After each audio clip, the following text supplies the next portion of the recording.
I've a couple of people have kind of remarked on this thing I've got here, right? It's a solid gold with diamonds and whatever, right? Now, I was told by somebody here that this is a cannabis leaf. I said, don't be so stupid. It's not a cannabis leaf, it's a maple leaf. It was given to me by a friend in Canada, right? Now, he's not giving me a cannabis leaf to hang around. A person of my morals is not going to hang a cannabis leaf. So let's get that sorted out now. This is a maple leaf. If it looks to you like a cannabis leaf, tough, right? Okay, what I'm oh, go on, not my microphone again. I have to make sure where to put it. And okay, what was I going to say? Yeah. All right, I'm going to talk a little bit about Sam Phillips, because with this Elvis festival coming up, I had the opportunity to visit with Sam Phillips. And if you don't know who he is, then I'll tell you who he is. He was, in fact, the inventor of rock and roll, right? He was also the man who owned Sun Records. He was the man who discovered Elvis Presley, first recorded him. He discovered Johnny Cash and Roy Orbison and Jerry Lee Lewis, a whole load of other people. And I had this opportunity of having a privately taped conversation with him at his home in Memphis. And I still have that. And that is my private property. At the time, I had a country music radio program in Britain. I had I had a program on 3 different stations, actually. But this was nothing to do with that. Because I had these stations, I had my tape recorder with me just in case I met somebody or other.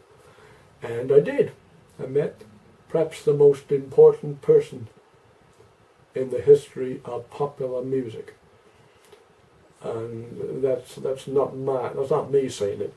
That's the New Musical Express saying it. So I interviewed Sam Phillips, and I have this wonderful interview. What I want to do eventually is for you people out there, you Elvis fans out there, to be able to listen to this wonderful interview, right? And so in the future, if you keep looking on my show, I'll be telling you when this is going to appear. Okay, I'm going to tell you a little bit about my background. I mean, it's such a long story that I need a whole book really to tell you all. But I'll tell you a little bits of my background, which are really important. Perhaps the most important thing is that I'm not American. I wasn't originally American, right? I was born in Hereford, England.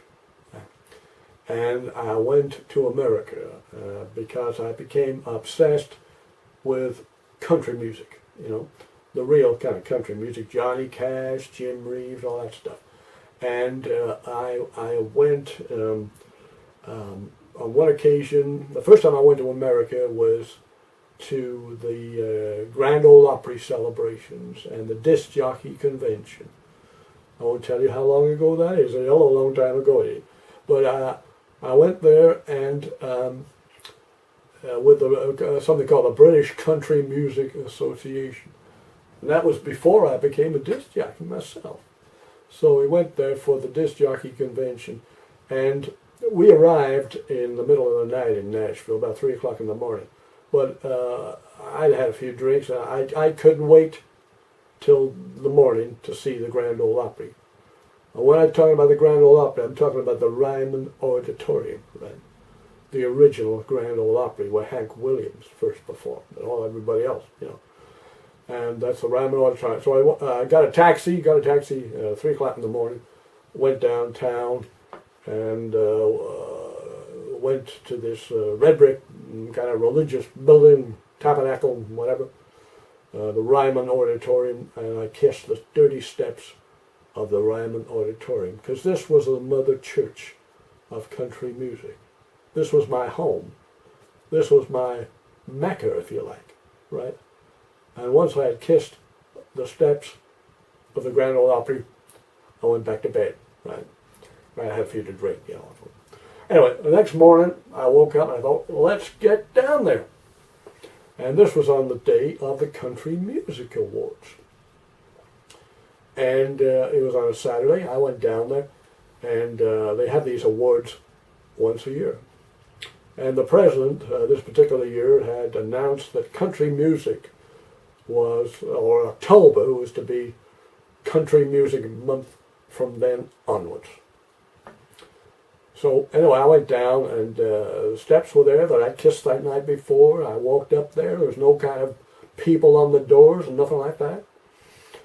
And I walked in, and I couldn't believe my eyes. Some of the greatest stars in the history of country music were there.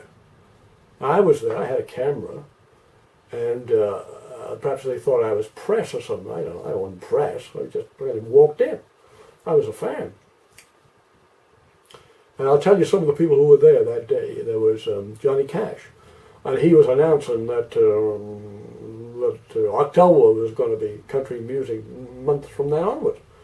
There was, believe it or not, Roy Rogers, the singing cowboy. And I got their autographs, and he signed it, Roy Rogers and Trigger.